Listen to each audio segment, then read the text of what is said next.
My dog's name is Foo Boo Boo, but she's not my dog, she's my wife's.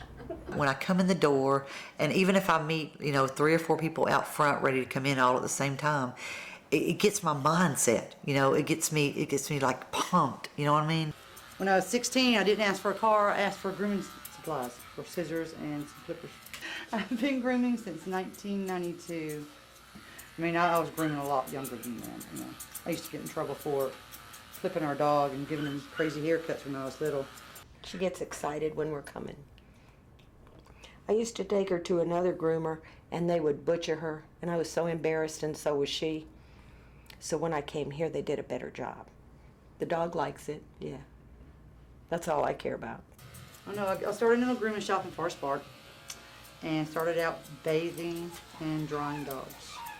And I would clock out when I was done, and I would sit. I'd pull up a chair to the grooming table, and I'd sit and I'd watch the other groomers do the dog. And it's almost like, I don't know, I had a knack for it. And then somebody would say, well, why don't you just show me how to do the curves and the tapering of the hair and stuff.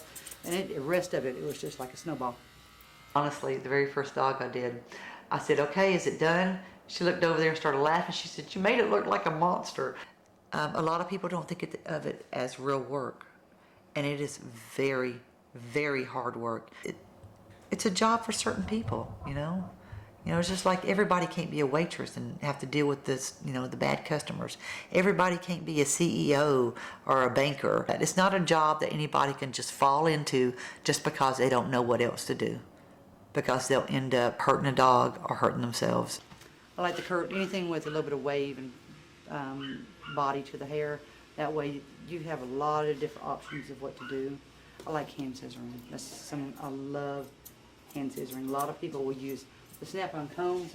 I like just start from scratch, basically. Like if they're getting full legs, I don't even like putting blade on them. I just like scissoring them down. Yeah.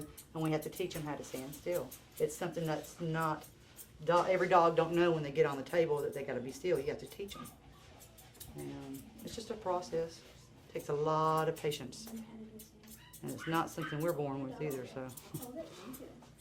I would like to say that this place, they are reasonable, and I found that they do a great job. I'm impressed because the other groomers that I've been to, I won't call any names, and I did not get a good result. So this is my first time, and I hope that they stay here forever. I love it. Most grooming shops, everybody schedules their own dogs. And if you miss, those dogs are still going to be there, okay? And everybody else has got to double up. You have to be in good health, okay?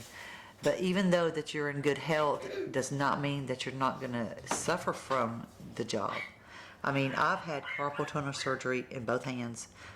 Before I got that done, I went probably 6 or 7 years of not, after I got off work, my hands were so swollen that I had a stick shift.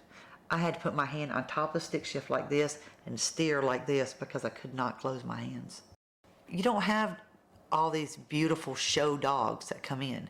You have pet dogs, and you have to give them their haircut to match what the owners want. What do you think about one of those lion cuts? Yes. Lion cuts. Or panda. Panda? I guess you could say the dog's lifestyle, whether it runs in the mud or if it likes to stay clean inside the house. Hey, how are you? Hey, this is Dusty. Hi, Dusty. He needs to get a cut.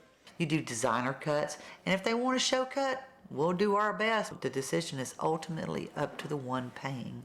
Even when I go out somewhere like to PetSmart or even just walking and I see a little dog that needs something done, I want to stop and pull over and, and talk to the people. But it's for the dog.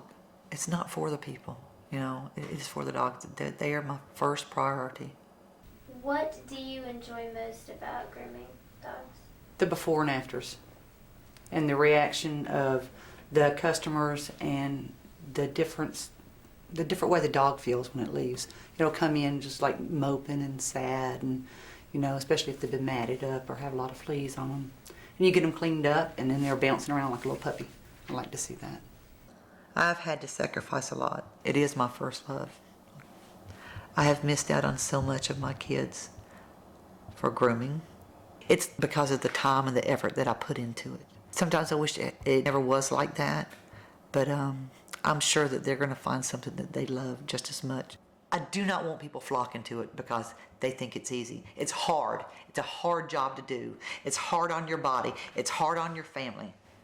But if it's something you're passionate about, then yes, go do it.